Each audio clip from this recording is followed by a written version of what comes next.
Confederacy of dunks. Toronto Raptors. Scotty B. We the North, baby. Hey everybody, welcome. It is episode 313 of the Confederacy of Dunks basketball podcast. We are still Freddie-less here. Andy Hall right here, my co-host. Brendan Holleran is still in the house. What's up, Brendo? What's going on? How are you? You know what? I'm great because we got some huge news to drop right off the top of this pod. This is breaking news. This is where people get this kind of news from. Exactly. And this kind of news is that Freddie and his partner Caitlin, they have had their baby. Yay! Whoa! This podcast has experienced a championship. It has experienced numerous disappointing free agencies, and it has now experienced a full-on kid by its founder. So congratulations. Remy was born, and everything's great, and everyone's healthy, and everyone's doing really good. And if you stick around at the end of the podcast, I might play a funny story that I just told Brendan off the record here. But anyways, until then, though, we get to look at and talk about our Toronto Raptors. In what is quickly becoming a pretty tough season to watch. I mean, it started off kind of, at least it was like meh, at least it was like very mid what we were doing as a team. But now it's just the tanking, if you want to call it that, is getting tough. It's getting tough. In early January, you asked me, because Freddie was having this baby, you asked me, hey, will you come sub in into this podcast? And I remember at the time I said to you, yes, I remember. Absolutely. This is actually be a really interesting time to do a Raptors podcast because there's going to be so many changes. And then the changes happened right away. And now I fully regret being here almost every single time that I'm here. I'm like, I forget that I have to record this podcast all the time. Then I think about it. I think about what we have to talk about, and I regret having to do that. Whoa. This is tough. We heard it in the opening. The Scotty B. Scotty bounced last night. Even Scotty has had enough of it. He hates it. He's out. Yeah. No, he's out. I guess let's start by talking about the very most recent Raptors blowout loss to the Spurs here. Not too much to talk about other than Wemby having a crazy night, 27 points, 14 rebounds, 10 blocks, triple double off of blocks, always impressive. The last person to go, what is it, like triple double and 5 assists, like 27, 14, 10 and 5 is Hakeem Olajuwon, like in the mid 90s. So like that's an impressive feat. He also threw in 2 steals in that game. Very impressive, and actually watching it is obviously very painful as a Raptors fan, but it was kind of wicked watching Wemby just be so good and like swatting Grady Dick at the end of the game. And Grady Dick, I swear, fell down and like held his head like, oh no, I made the boy. He's too so young. little. It was so funny. Can I zag here? Because we got to have something. Let's zag. Go for it. Zag. Do whatever we want. I am not impressed in any way, shape, or form with Victor Wembanyama's blocks.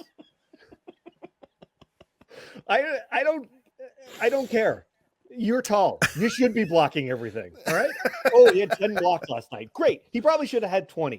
It's going like, it's really wild how that person can clean the ceiling fan, and he's 15 feet tall. It's like he should be able to clean the ceiling fan.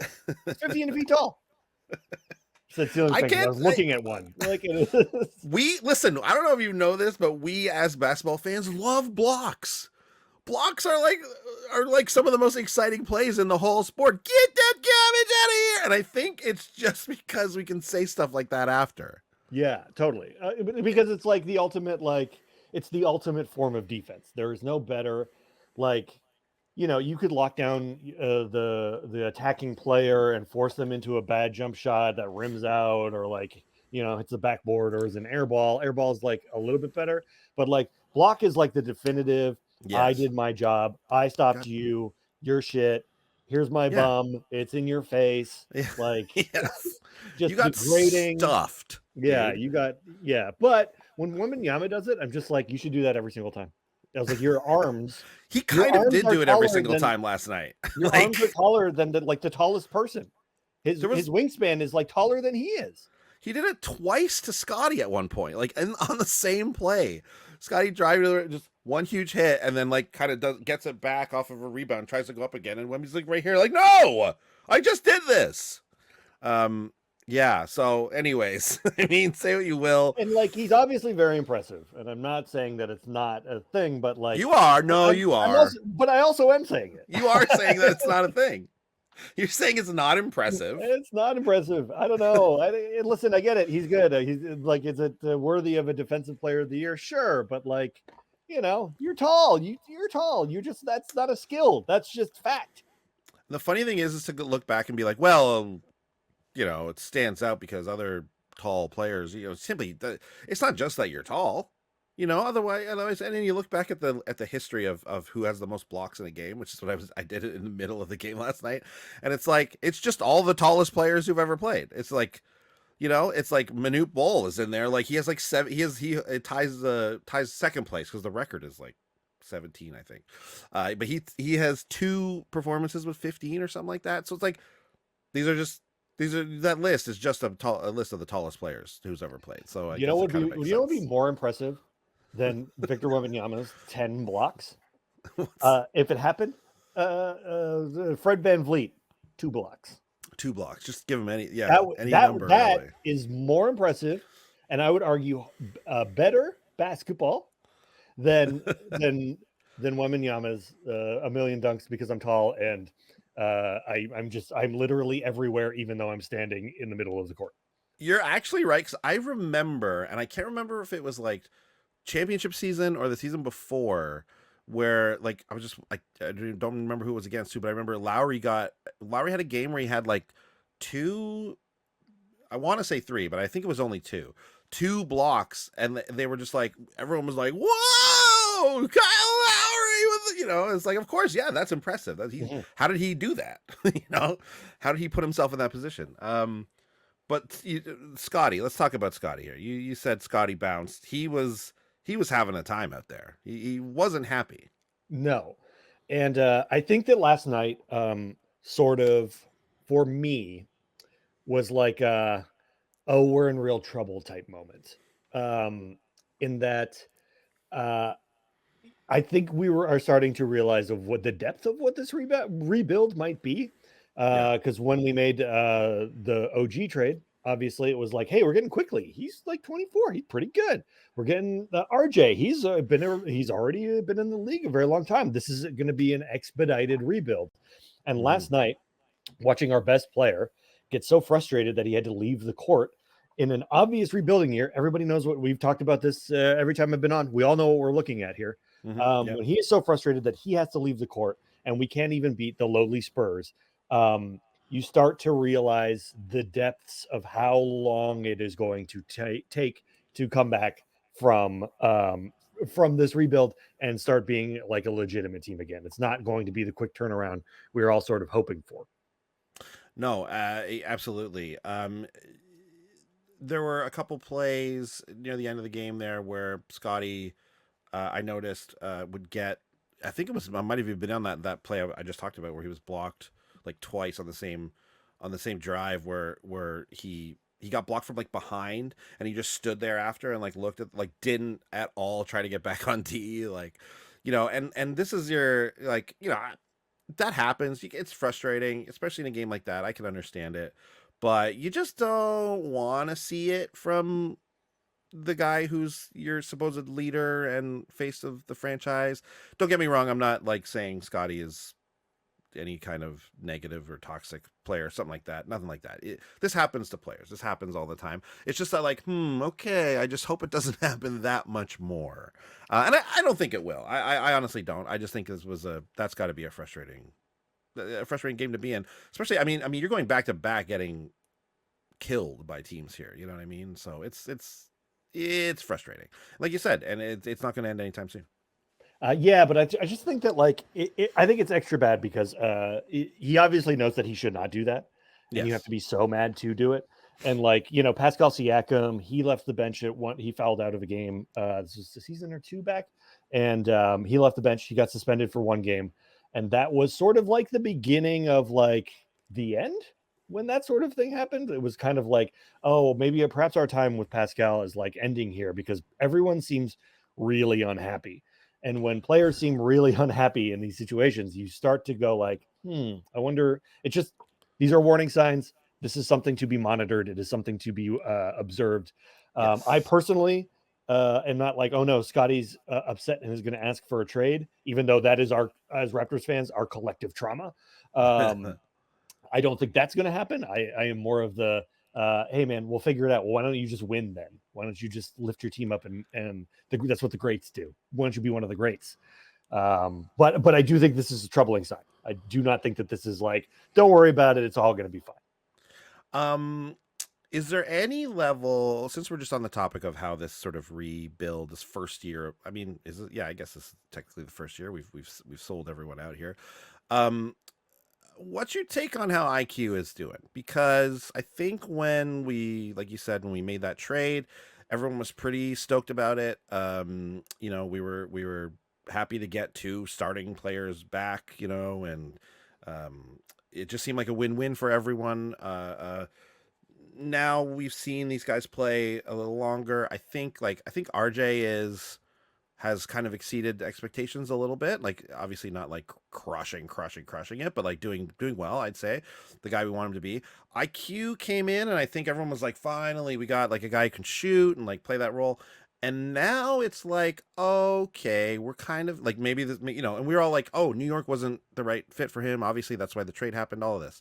But now it kind of seems like we're seeing a lot of the same stuff that we saw in New York. I'm not at all giving up on Emmanuel Quickly. I'm just saying, is that at all concerning to you? I've heard people express concerns about this because, this would indicate that it wasn't just like a situational issue for him. It was like, oh, he's been incredibly consistent here too now as well. I mean, we're playing. Is he playing? Are you playing on a worse team? Maybe that's it. What do you think? He's playing on a worse team.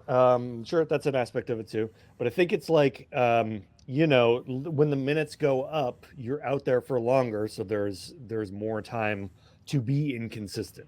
Right. And as a young player who largely featured as a backup, had not really started that many games, I think that he is coming in to this situation and trying to figure out a new team, new franchise, new city, new players.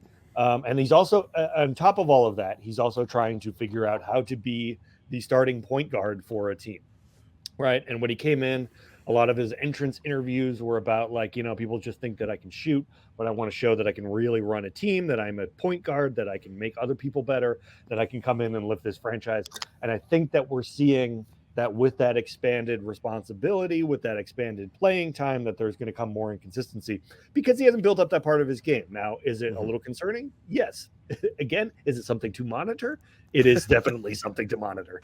Yes. But I would be much more concerned if it was like this 1 year from now, because I still think that this group has just been like ramshackled together and they're figuring it out on the fly. I know Darko has absolutely talked about how there is no practice time at this stage of the season. There is no teaching. There is no system work. They had like 3 days off and he was like, we're doing a mini training camp to try to get everybody onto the same page.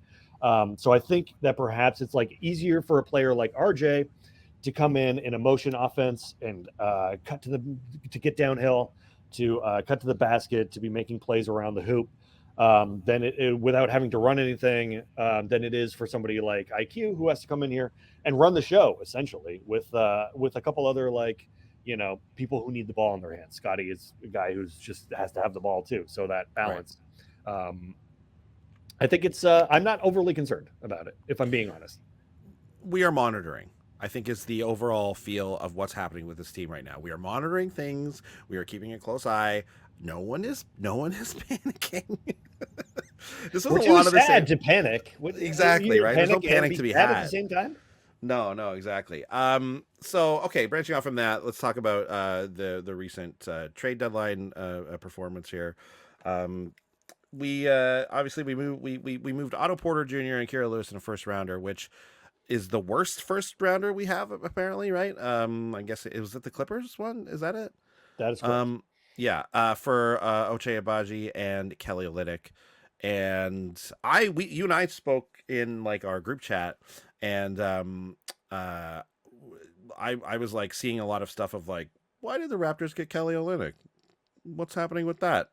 He's a guy who everyone sort of predicted would go to a contender, right, and be a nice piece to help add some depth to a team that was, in the playoffs and in maybe even in the championship sort of talk. So as best as I can, like I was also kind of confused by this move, and the most I can say for it, I think, is like, well, we need someone to play for the team. It seems like we people wanted us to like we gave away Dennis Schroeder and Thad Young, okay, and that's fine. It just but people do need to play for the Toronto Raptors when when it's game time, right? So I guess like is it simply just like, why not get Kelly Olynyk? Like, he was there, let's get him. We don't really care too much about the Clippers' first round draft pick, so let's get a guy who's good. And Abaji, I mean, everyone seems pretty. I was listening to some like jazz, like pre-deadline jazz like guys talk Like about music? him. Like the music? Nah, yeah, pre-deadline jazz music, just some really, yeah, dude, just some improvised stuff. Some jazz and like, I felt like about it. I was watching it Honestly, play, I was listening to the jazz. He was got it loosened me up, man. It loosened me up. It made me feel good. No, I was listening to some jazz analysts talk about him, and they were like kind of like high on him. They were looking for ways to like get him more involved, and like, oh, maybe a trade will open up some space for him and all this. And then he gets moved, and you're like, oh, okay, well, I guess we're giving up on him then. So that's kind of encouraging and interesting. It's a very Masai move to get him. I feel like back in this trade, but I mean, I don't hate getting Kelly. I like Kelly. What do you think?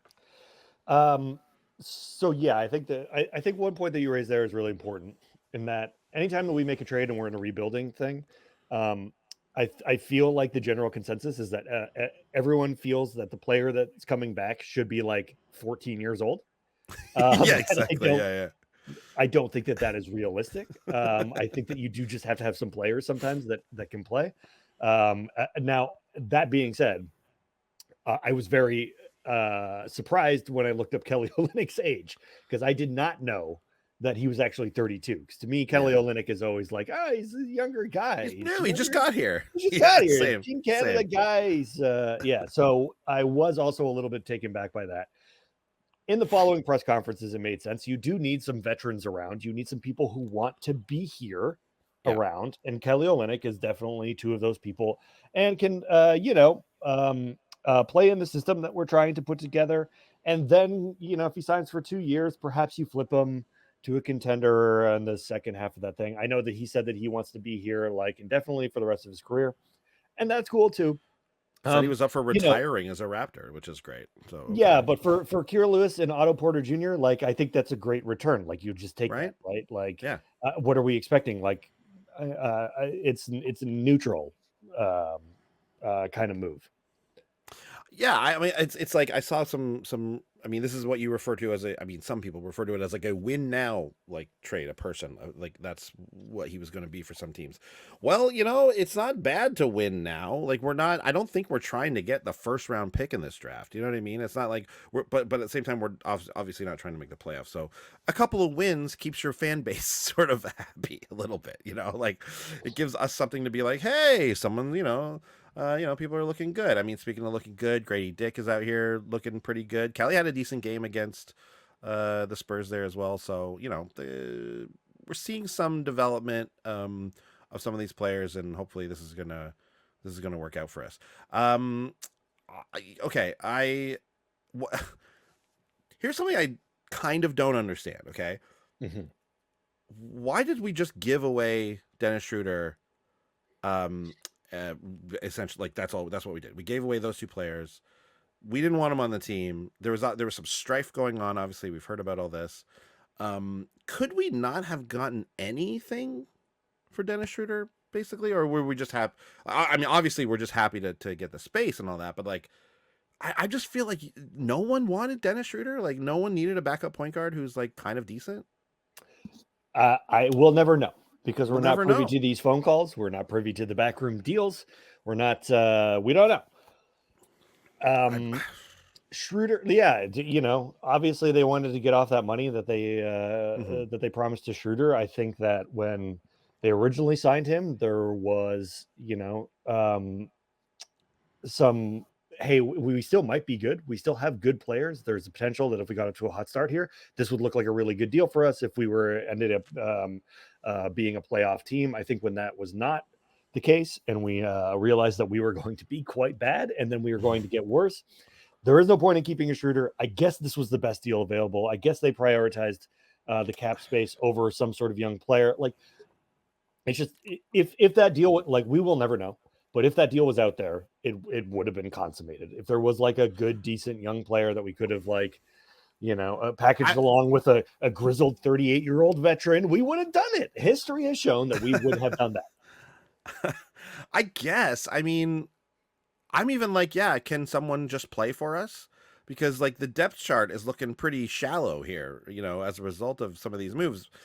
Again, we're not trying to make the playoffs, obviously, right now, so whatever. But it just seemed interesting to me. But also the idea that this was going to be a playoff team this year. I mean, I know we had a perfect 500 record last year, just missed the playoffs. But like we're going into like a year with a bunch of expiring deals. I mean, don't you think that these people saw this coming? Like Schroeder's like, we're going to be the starter on a playoff team. It's like, not so fast there, man. Like, I don't know. I'm not so sure. Yeah, this was not a playoff team last year. This was a play-in team last year. Yes, exactly. Got bounced out of the playoffs. Absolutely.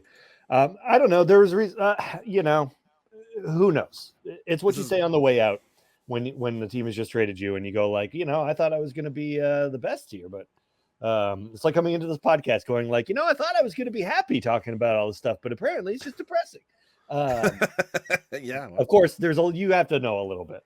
But I don't know. I think that's just kind of what you say on the way out. But I don't know. Maybe that's a good faith argument. Maybe he did think that they had a chance to make the playoffs with that roster. They certainly weren't indicating that they were going to tank. They were indicating that they were going to compete. And it didn't work out. I wish Schroeder the best. He will not be one of my most remembered Raptors. No, absolutely not. And certainly we can all agree that getting rid of him for absolutely nothing was a shrewd maneuver. All right. Getting him for Spencer Dinwiddie and then saying, no thanks, Spencer Dinwiddie. Immediately going, no thank you, Spencer Dinwiddie.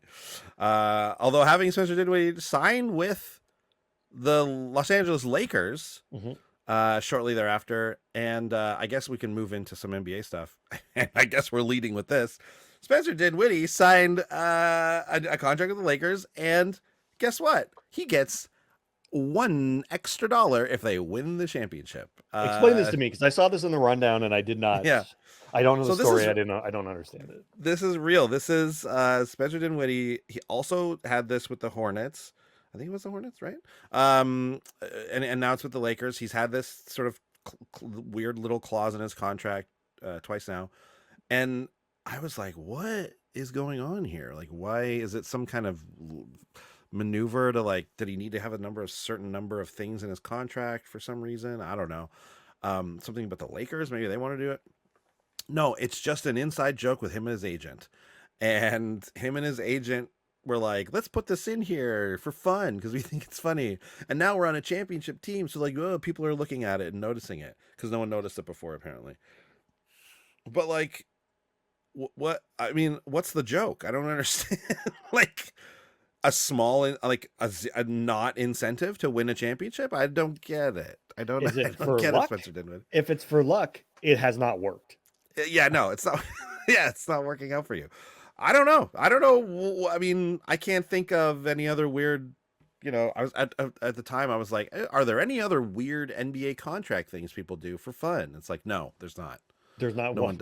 No, there's nothing. No one does this sort of thing. Spencer Dinwiddie is a pioneer in this realm. What would you put in your contract that if you won the championship? What's the dumb, useless thing?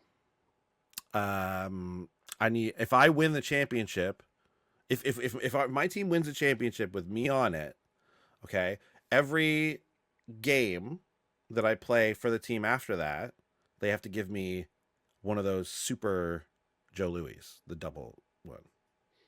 Okay, so just you show up to the arena. on your chair in your locker. Yeah. It's a double Joe Louis. A Super Joe Louis. A Super Joe Louis. Yeah. That's like a Big Mac of Joe Louis. Have you had one? I'm sure I have. Twice as good as a regular Joe Louis. It's just more. It's not just more. It seems like it's just no, more. It's not. It's a whole different experience. It's thicker, but not like too much in your mouth. It's more icing. You get the double icing, and that changes. So double more. We're just talking about yes. It's not just more though. It changes the feel, is what I'm saying. It changes the texture, the mouth feel, and adds flavor. And what are we doing? We're living our life full of flavor always. So it's just more. It's not just more though. It's a different mouth. Don't ignore the mouth feel. You're not describing it in any other way that is. I said it creates a different mouth feel. It's different. What do you want? Different mouth feel. Oh. Okay. It's not just more, is what I'm saying. Also, you can go with a super passion flaky, but that is just more. Oh, okay. Yes. Well, that is just more. It's like super passion flaky is just like this much longer. It's like an inch longer. That's the whole. That's it doesn't change the mouthfeel at all. No change in the mouthfeel. It's simply a longer flaky. What about you? I would do something like really weird and specific. I think it would be a food thing too, but I'd be like, if I win the championships, I really like this. I've driven across the United States a couple of times. I went once with you. We stopped at this one bar in Lincoln, Nebraska that had like the best chicken wings I've ever had in my life. They were so good. And then I was like, they couldn't be that good. And so I went back another time that I was driving across and I had them again. And I was like, how did you remember what they're that good place it was? Like I remember that they had a big bull up, like a big bull's head behind the bar. Oh, okay. And so I can remember like the vibe of it. Maybe if I saw it, I would also remember. I just Google searched like a wing like. Okay. So this is what I. Okay, the thing was like that. Yeah. Right. I went back. They were as good. So I'd be like, if I win the championship, no matter where I am in North America, you have to get me 2 pounds of wings from the cool bar that I like in Lincoln, Nebraska. I do not know the name of it. And you got to send that. You got to bring those over to me. Okay, I want them hot. Is it Brothers Bar? I don't know what it is. We're going to spend too much time trying to Google Lincoln, Nebraska. Wing bar. I absolutely am doing that. If you find yourself in Lincoln, Nebraska, and look for a bar, it has a big bull's head behind the thing.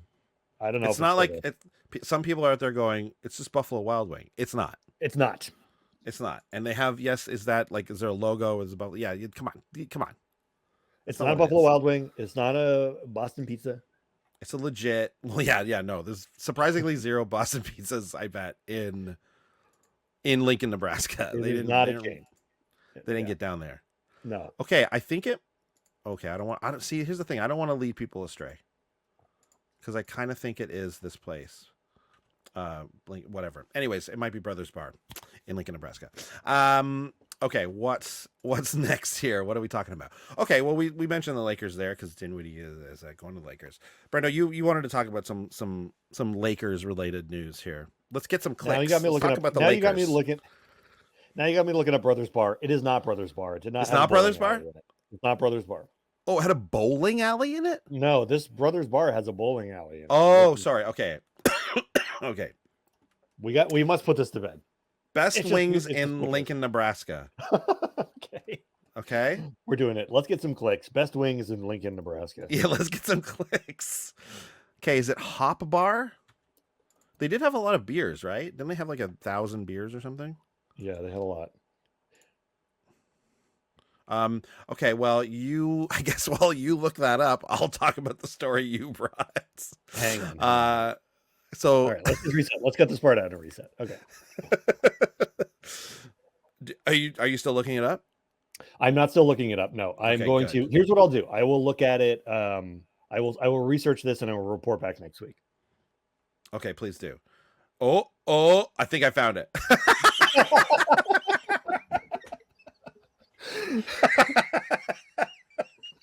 Are you sure that this is better than just like a really tired Freddy coming on and sleepwalking through a podcast? Is it called the Watering Hole? And it has a big bull, and smoke can come out of the bull's nose.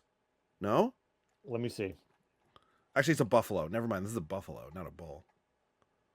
It's a buffalo's head. Okay, look up the Watering Hole. Yeah, this might be it. This I might think be it's it. It's on like the main drag. Oh yeah, and I'm seeing these wings. Yes, this is it. Okay, we found it. Look at that. The watering Yeah, hole in Lincoln, watering hole. Nebraska. Anyways, when I win the NBA championship, my organization needs to bring me 2 pounds of wings from the watering hole in Lincoln, Nebraska, and I want them hot. Highway 34 and 14th Street in Lincoln, Nebraska. Shout outs to all our listeners in Lincoln, Nebraska. Hit us up with some wings. Feel free to send some our way. Okay, moving on to your topic. You wanted to talk about B-Note. Shoot. Yeah, listen. So they unveiled the Kobe Bryant statue this week, commemorating the life and career of Kobe Bryant. And as a Raptors fan, I absolutely have to take issue with this. At first, I was like, "Oh, okay, nice statue, sure, okay, great." And then it was revealed that it was inspired by his 81-point game against us in 2006. I can't believe it. I just want to point out some of Kobe Bryant's accomplishments. Oh, here. yes, please do. He is a 5-time NBA champion. Yes. He has 18 NBA All-Star selections. He was the league MVP in 2008. He's a 2-time NBA Finals MVP. He's won 2 gold medals. He's been on 11 All-NBA team first teams. And this is the moment that they have to commemorate. They have to do this to us, the Toronto Raptors. Of like, they did this to us. I know he did all of that stuff, and I know that technically is all much more important than scoring the second most amount of points in league history. Yeah, right. The second most amount of points. But no, we should do the one. Remember when we like beat up on the Raptors that Sunday afternoon? Yeah, exactly. I can't believe it. I thought like first of all, when I saw I want to talk about the aesthetics of the statue after, but to talk about that, it's like that was a rough Raptors squad. You scored, you dropped 81 against second most points in league history is noted, should be noted. It's not the record, but apparently he, like it says, like I've his wife tweeted or posted on Instagram, like if you want to get mad about the trophy, like he picked this because but then it's like, wait, what do you mean he picked it? It's like, oh, there's a tweet from like a bunch of years ago where like someone posted the picture of him doing that pose, and it's like, I think this would be the trophy, or I think this would be the statue, the statue, or whatever. So like an offhanded comment from Kobe back then equals this is what we get. This is the statue we get. And you know, as statues go, I think him just like raising his arm in the air with the number 1, I think it's a good pose, right? Mm-hmm. I want to talk about the arm length. And listen, I don't doubt that whoever made this statue has done this to proper proportions and everything is normal. But on those initial pictures where it was unveiled, and I saw them on Instagram, and like, is Vanessa his wife's name, right? Vanessa Bryant, right? No one was saying anything bad in her comments. Everyone was being very respectful, very nice. Everyone was being very, very cool. However, if you go over to the ESPN post about it, everyone is just like, okay, but what's with his arm? What's up with that arm? That arm is way too long. How is his arm longer than his whole body? And stuff like that, right?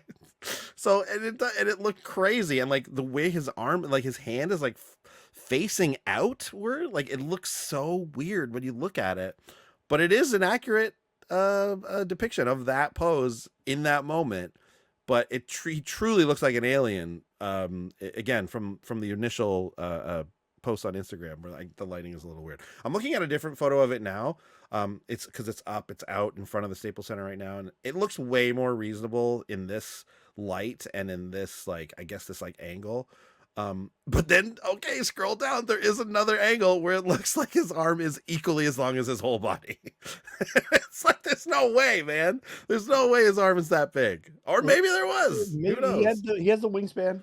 Listen, the arm doesn't look that weird to me. Like statues always have a little bit of oh yeah, okay, you know, there's some artistic liberties that are taken with this, and if we're going to accentuate the arm, you know what, I'm okay with it. I think the issue is probably in the shoulder. Like the shoulder looks a little extended. Yeah, it's the raise. It's when you raise it, your shoulder goes up, and then it looks like the arm is extended. And then if you look at his one leg on the same side, I think it's bent a little bit, so it makes that leg look a little bit shorter. I know a lot of the comments were like, how is his leg longer than how is his arm longer than his legs? You know what I mean? I know, but like, Which is for funny. those of you watching on video, like, look at this. Like, look at how long my arm is pretty long. I don't know. It doesn't look that long. No, it's not that long. You're also Even like, when I do this, I'm taking up the whole frame. Look at me. well, I can't see any of your body now, so it doesn't. There's nothing to compare it to. Our arms. I think that the point that we're talking about tonight, when we're talking about Victor Wembanyama, when we're talking about Kobe O'Brien.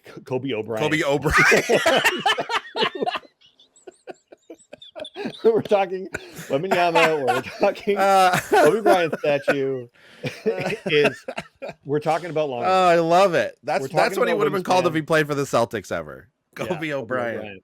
Yeah.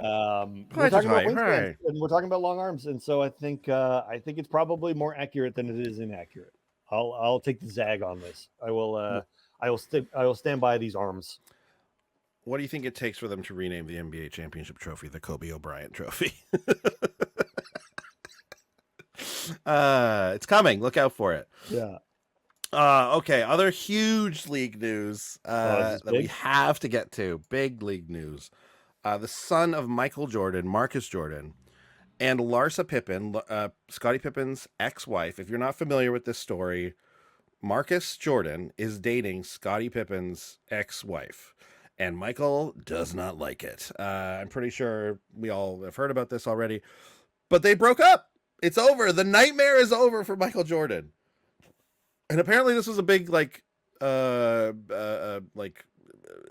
big issue for him and Scottie's relationship. Also, they are not on speaking terms right now. So maybe we can begin to heal this. But Brendo, have you watched any of Traitors season 2, The Traitors? No. Have you watched any of Traitors season 1? Listen, I watched 2 episodes of the season 1 of the British one. Oh, the British one's no good. Bad. No. I don't know. I don't know. We don't need to get on a Traitors tangent here. I think we do. But I think that What do you think I put this in the talking points?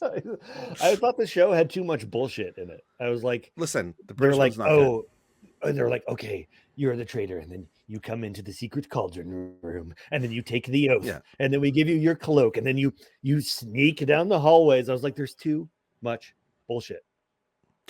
Listen, give the American one a try, okay? Trust me. How was it different? Alan Cumming hosts it. He is hilarious. He takes it seriously, but in a way where you can tell he knows it's too much. Do you know what I mean? He has a much more he has a much better understanding of the whole thing. I didn't like the British one. We watched all of season 1 of the American one. We're like, this show's incredible. It's so good.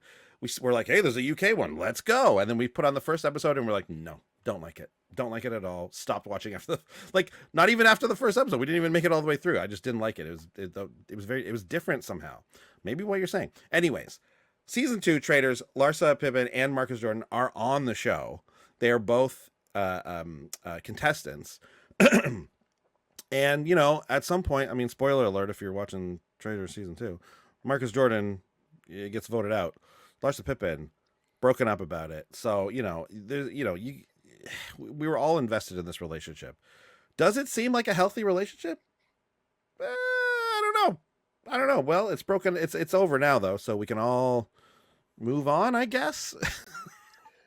Is he coming back over to Michael Jordan's for Thanksgiving this year? Yeah, I'm honestly more excited about the fact that Michael and Scottie are gonna be friends again. Hopefully.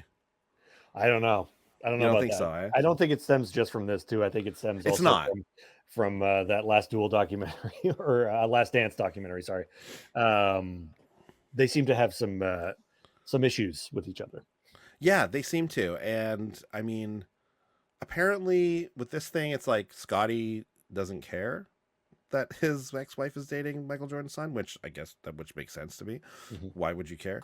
Go for it. But Michael Jordan very unhappy with the whole thing, and I guess something about. I guess I should have read more about the story. I thought it was just funny that they broke up. Anyways, let's move on. Well, after being on Traitors and after being such a big deal, but I guess you don't watch Traitors, so everyone go out and watch season 2 of Traitors, and then we can come back and talk about it. But it is a very good show. Everyone check it out. Traitors. Alan Cumming, so funny, so good.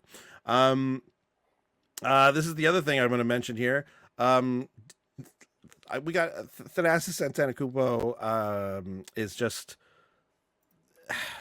is he the he's the laughing stock of the league, right? We all there's no secret with Thanasis. We all know there's not too much to say. We all know what's going on with Thanasis. But he had this moment where he was bringing the ball up court and he got an 8-second violation. No one guarding him. He was simply walking too slow. It's pretty funny to see because like the broadcasting team laughs at him, and then they show the Bucks bench, and Dame is like the look on Dame's face is like, did anybody else just notice that? And like he starts laughing and like takes a drink, and like everyone's kind of doing that, and it's like, this is what are we doing? What are we doing here? Is Thanasis a traitor? Like, is he one of the traitors on the team? Like, is he secretly trying to sabotage this whole thing? So that we could call it that. We could start. I mean, when do the Bucks banishment meetings happen? Like, is that every other game? When is that? I don't know. Do they sit around the bench and talk about, well, I don't know. Thanasis is a little bit of a dead giveaway here. I think you're a traitor because you blow it every time you're anywhere near the ball, and then other people, Giannis is like, hey, hang on.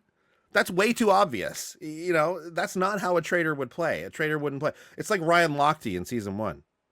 Okay. Ryan Lochte is on season 1 of Traitors. And he's so dumb.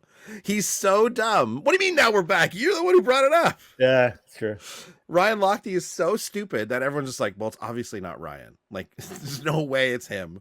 He wouldn't know what to do with it, even if it was him. So we don't have to worry about Ryan Lochte. And the Traitors correctly murder Ryan Lochte pretty early in the game because there's never going to be, you want people who have suspicion. Anyways, I don't want to get into the Traitors strategy here, but anyways, what is the Thanasis like experience for a Bucks fan? I wonder. This is what I'm saying. This is what I want to talk about, right? Like, have we ever seen anything like this where like you have a guy who the whole league knows, he knows, the ownership knows, Giannis knows, everyone knows what's happening here, and we're all just like, hey, it's funny to watch him blow it completely every single time. He's never going to play a meaningful minute in his career. Never. But yeah, it's like having Connor McDavid, and then you're like, oh, we also have to. We took his brother Dale McDavid too. He's not very good, but yeah, he's terrible. And Dale's just out there like, I don't know, doing the hockey equivalent of this. I don't know. Like, it's just falling. I guess you just have to accept it. You just have to take it. Like, I don't see a lot of. I'm out there. I'm scrolling NBA Twitter, social media, that kind of stuff. I don't see a lot of angst about Thanasis. I think everyone just kind of goes like, you pay Giannis $45 million a year, whatever he makes, and you pay his brother a little bit, but you get him.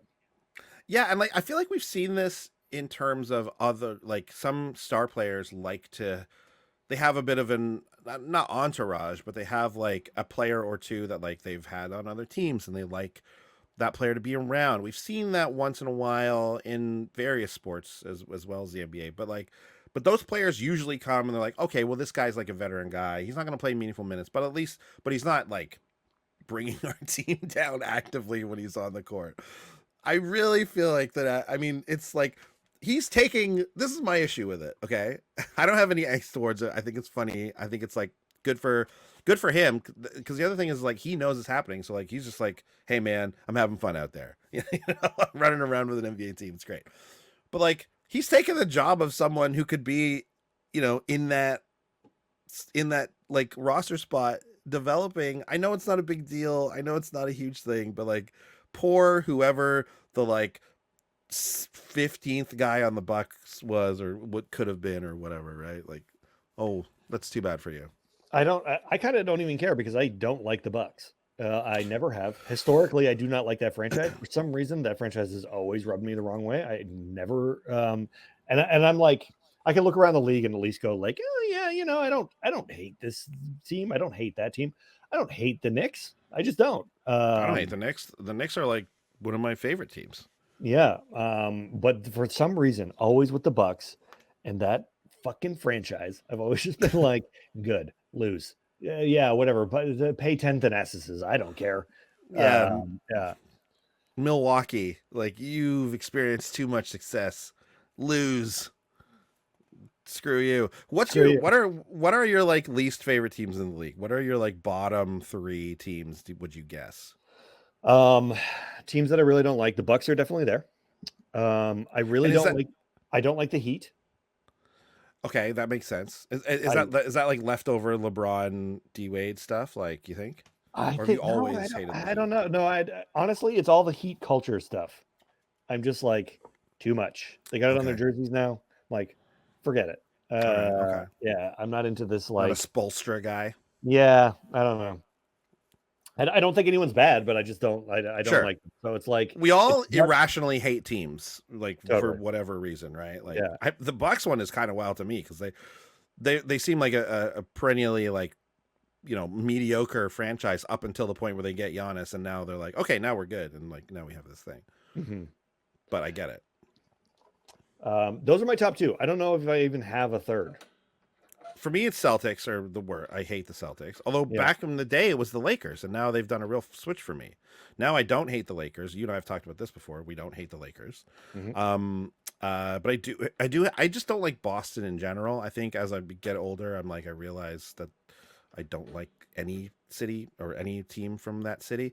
Um, but like I'm generally pretty. I you know what? Never liked the Nets.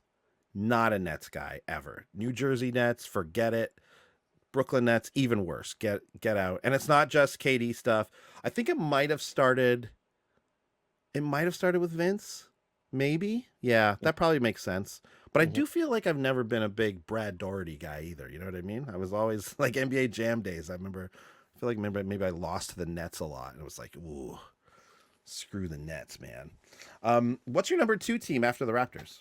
'Cause I think for me it's the Knicks. I think they're a similar like Toronto sports fan like tortured existence of winning in the 60s and then for the Leafs and the Jays in the 90s and then us never getting anything until our beautiful Raptors. But I feel like I could always identify with the Knicks that way as a Leaf fan. Yeah, I would say that before the Raptors existed, the Knicks were my team. I really Oh, liked okay. them, and that was back when they had Ewing and Hmm. they went to the finals that one year, and I remember being excited about that as a young child. Nice. And then when the Raptors came, obviously that all changed. But yeah, I really liked the Knicks. I just thought that they were like the cool team. I remember watching them, stories about them on NBA Inside Stuff. NBA inside stuff. Yes, That they're was always on talking about the Knicks. Yeah. always talking about the Knicks. Yeah, so I don't. I like I like the passion of their fan base too. I like that their home games look like they're insane. Like Yeah. people are literally going to tear the roof off of the place sometimes, or like throw their chair. I like that type of energy because I feel like Raptors games have gotten entirely too quiet and entirely too ticket prices are out of control, and it's just very difficult for people to get there. And I remember like at the beginning of this sort of like Messiah era where he's out there like saying "fuck Brooklyn" and stuff. Like the crowds were hot. They were Mhm. hot in those situations, and now they're not so much.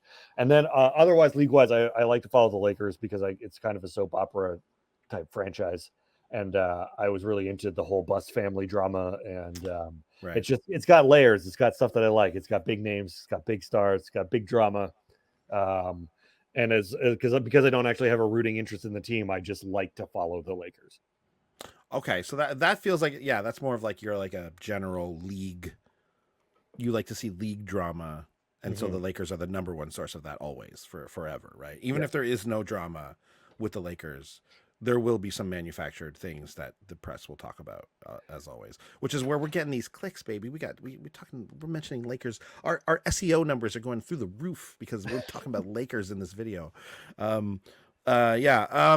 Well, I mean, I guess that's it. Looking around the league and looking at the Raptors, we got what's coming up here for the Raps. We got a couple teams here, I'm sure that we're going to play against. Don't you think?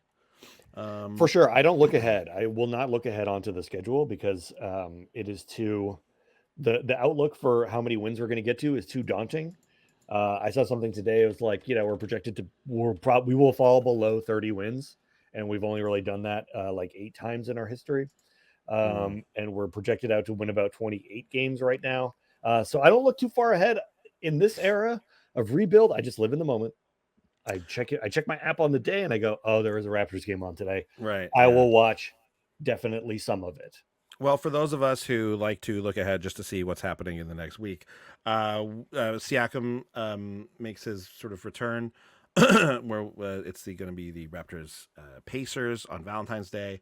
Then we get the hated Brooklyn Nets, and we don't care about them, the Atlanta Hawks. Although I've never been big into the Hawks either. I've never been big into the Hawks too. I was looking at a list of when the Hawks are on my lower. In the lower tier for sure. Is it like the 76ers are there for sure now that I'm looking at it? Low, very low. Yes. The Hawks, I'm also just kind of like, no, never like the Hawks. No, never. So that's the next couple of games coming up. I think it's going to be bad no matter what we're looking at here. So who cares, I guess. But hey, it's fun to sit around here and talk about the same things every week, so it's great. All right, guys, that's gonna be it for this one. Just the two of us today. This was all right. This worked out. Who needs a guest, Not me.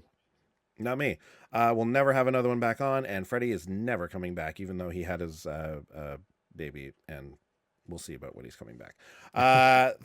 Thanks. B-Note, anything to plug? You want to talk about Space Janitors again real quick?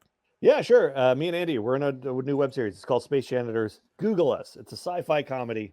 The trailer's out. It comes out in May. That's it. Just Google us. It's great. If you like comedy and Star Wars, there you go. May 4th. Other than that, we will see everyone next week. Man, keep it real out there, everyone, and we'll see you guys next time. Goodbye. Let's get some wins, baby. Let's get some clicks. All right. The baby, everyone's doing well. We went over there to drop off some things for them, and Freddie was so tired and looked out of it, but I still chatted with him just for a second, and I was like, okay, we'll get out of here. And then Pat and Maggie popped by, and they dropped off something, and they said, they were like, whose dog is this? Because Caitlin's parents are in town, and they brought their dog with them. And Freddie's like, I don't know. And they're like, you don't know whose dog is in your house? He's like, yeah, I don't know. And then Maggie's like, is it Caitlin's parents' dog? And Freddie's like, oh yeah, it's their dog. Yeah, that's the first day or two after your kid's born, right? Oh my God, you're insane. You're an insane person. Yeah, you are.